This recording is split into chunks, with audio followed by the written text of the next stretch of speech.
The Bank of Ghana has begun engaging some savings and loans companies over disbursement of liquidity support for the sector. The regulator at its last Monetary Policy Committee meeting announced it has instituted a financial package for the sector. However, disbursement is yet to begin months after the announcement, resulting in fears that the sector could be hit by some liquidity challenges. Aboagye-Wiafe is the Executive Secretary of the Association of Savings and Loans Companies.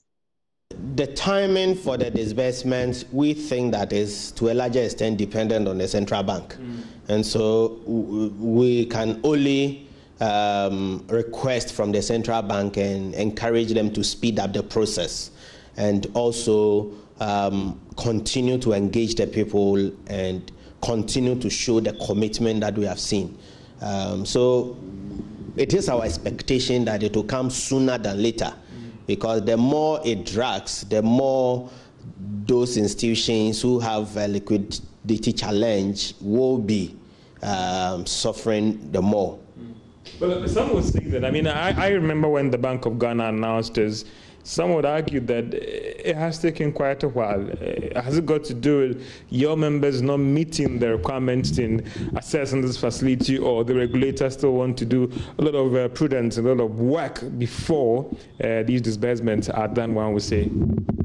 I don't think it's from our members, and I think majority of it has to do with the central bank in-house processes and coming up with the required roadmap and the requirements. And so, because as I said, it was only just last Friday that some of our members were invited by the central bank.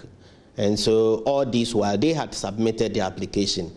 And so if it took some time, then I believe that central bank was doing something in-house, which I am believing that the central bank will speed up the process of the appraisal and the process of the disbursement to support these institutions. Let's come to the liquidity situation of the industry and your members. There was a recent Bank of Ghana report that talked about the fact that, it looks like your sector has taken quite a hit as a result of this.